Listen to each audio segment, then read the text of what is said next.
बापानं 11 लाख रुपये हुंडा द्या महाराज आणि वाटेल ती व्यवस्था केली महाराज. काय लग्न महाराज चाललंय, सगळं काही झालंय महाराज. आणि शेवंतीला नवरदेव पारावा गेला.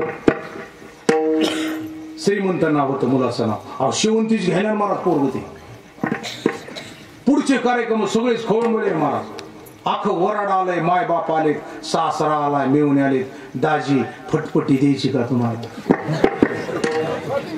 फटपटी नको मला, गडी काहीच नको मला. अहो ती शेवंतीच घ्यायला ना महाराज. क्वेश्चन कोणाच ऐका ना. काय काय माणसं कोणाच ऐकत नाहीत महाराज.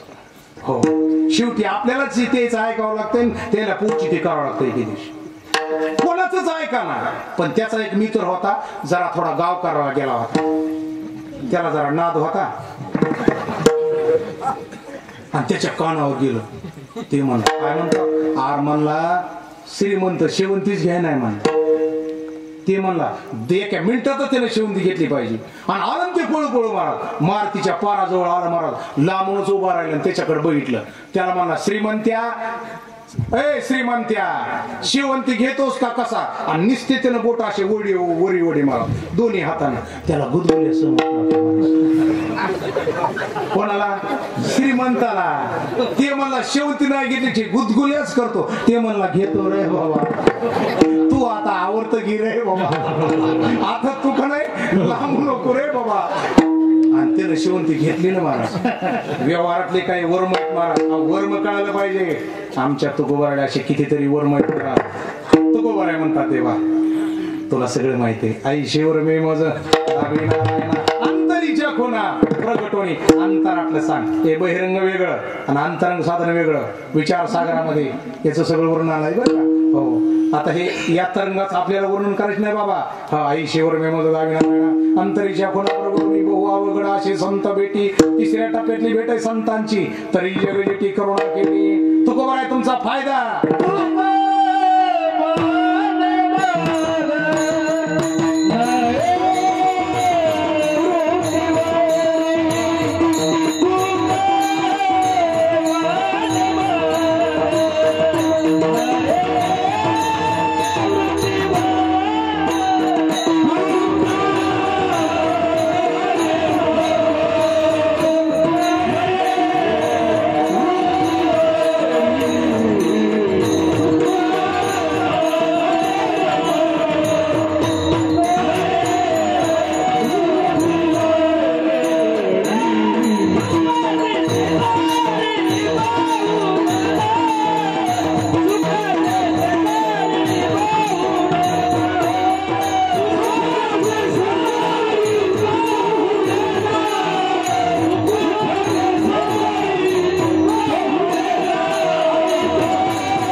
काही काही ठिकाणी एक गाणंच असते. चांगली गोष्ट आहे, मला अभिनंदन. तुकोबाराय म्हणतात. तुकोबारायला विचारलं तुमचा फायदा काय? तुकोबाराय म्हणतात देवा ऐका बाबा, तुका म्हणे मगण येवतीवरी सुखाचे शेजारी पौडरीन. अशा ठिकाणी झोपून महाराज वृत्तीपणावर राहणारच नाही. मन हे राम झाले, मन हे राम झाले. प्रवृत्ती ग्रासुनी कैसे निवृत्तीशी आले. वृत्ती शिल्लक राहणार नाही महाराज. आणि वृत्ती ज्या दिवशी शिल्लक राहणार नाही त्या दिवशी मला ती झोप आपल्याला खरी परमार्थामध्ये या ठिकाणी जाऊन आपल्याला झोपायची. दादा परमार्थ वृत्तीसाठी, परमार्थ चित्तासाठी, परमार्थ मनासाठी महाराज, देहासाठी नाही, मनोरंजन नाही, मनोवांजन नाही महाराज.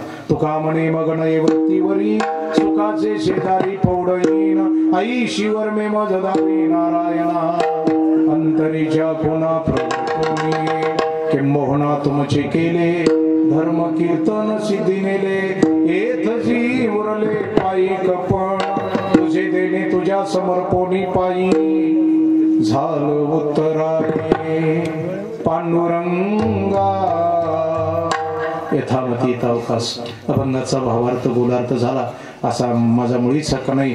संकल्पित वेळेपेक्षा 15-20 मिनिटं आपली वेळ आधी घेतली बरं का. संयोजक मंडळीचे बाप्पा आपल्या सर्वांची क्षमा मागतो बरं का. श्रोते मंडळीचे आपण अर्धा तास जरी वेळ घेतला तरी आपण कुणीच त्या ठिकाणी अडथळा आणला नाही. अगदी शांत चित्ताने महाराज तुम्ही श्रवण केलं दादा याच्यावरूनच मला कळालंय. कारण ते महाराज ज्ञानोबराय म्हणतात भूमीचे मार्ग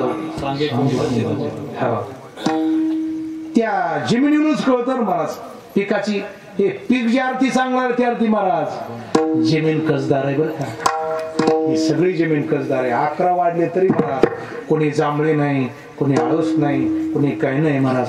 म्हणून मायबाप आपल्या सर्वांच्या दर्शनाचा योग ज्यांच्यामुळे मला प्राप्त झाला आणि ज्या कुटुंबाने हे कार्यक्रम आयोजित केला संजय रामदास दुगाने तुकारामजी रामदासराव दुगाने या दोये बंधूने महाराज अखंड हरिनाम सप्ताह भागवत कथा कीर्तन महोत्सव हरिपाठ अन्नदान आदी करून आयोजित केलं.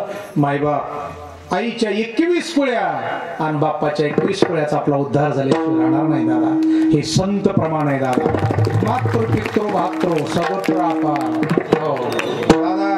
उद्धार झाल्याशिवाय राहणार नाही दादा. आणि परमार्थात महाराज अरे इथं काही जरी केलेलं तुम्ही हे कधीच वाया जात नाही. ज्याच्यातलं काहीच वाया जात नाही त्याला परमार्थ म्हणतात.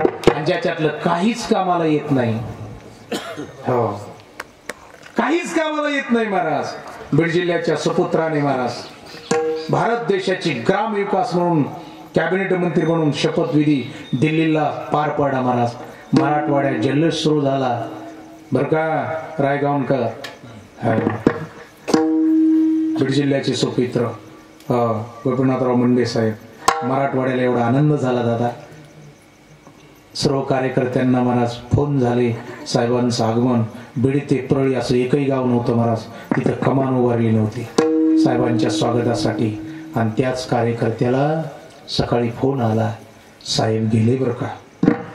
मला तुम्हाला विचारायचे दादा साहेबाकडे काय कमी होतं महाराज. देशाची सत्ता आली होती. मराठवाड्यातले सगळे कारखाने स्वाधीन होते. हो मी त्यांचं उदाहरण म्हणून सांगवलं दादा. दादा सत्ता संपत्ती सगळं जाग्यावर राहतं दादा बरं का.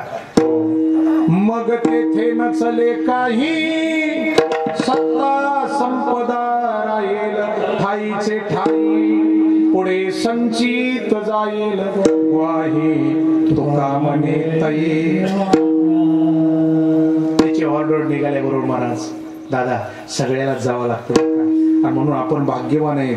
जगाच्या पाठीवर मागालच्या 3 वर्षापूर्वी महामारी आली होती आणि त्या महामारीमध्ये बरेचसे भाग्यवान गेले असतील ना आपल्यातले सुद्धा गेले ना दादा. हो पण त्या महामारीतून आपल्याला देवाने वाचवलं. म्हणून हे नाटाचा अभंग बैठकीत लिहून ठेवा. बरवे झाले आजीवरी नाही पडेल मृत्यूची. अभंग असा समोर ठेवायचा महाराज. हो आणि दुसरं नाटातलं एक प्रमाण आपल्या बैठकीत असो महाराज. करीशी देवा विन्यास अवघी होईल निराश तृष्णा वाढविशी बोवस कधी सुखा न पोवशी. हे प्रमाण आपल्या डोळ्यापुढे असावेत महाराज. देवाचे उपकार आहेत. भगवान परमात्मा आपल्याला सर्वांना कुटुंबाला उदंड आयुष्य देवो. आदरणीय हरिभक्तीपरायण आपल्या गावचं रत्न बाप्पांनी मला फोन केला आणि सेवेसाठी आलो. आपल्या सर्वांच्या दर्शनाचा योग आला. गावातील सर्व हरिभक्तीपरायण आमचे अमोल महाराज असतील, उद्धव महाराज असतील, आमचे धोंडूभाऊ असतील, सगळे बापू वगैरे ही सर्व मंडळी आणि या कीर्तनासाठी हरिभक्तीपरायण आमचे भजन सम्राट रामेश्वर महाराज अधिकरून मंडळी सर्व उपस्थित राहिला. भक्तिमती माता आपल्या सर्वांच्या उपस्थितीमध्ये सेवा संपन्न झाली. सेवा पूर्ण झालेली आहे. ज्ञानोबराय तुकोबरायांचं भजन होईल. 2 मिनिटात भरेवी होईल. हरी दानेश्वर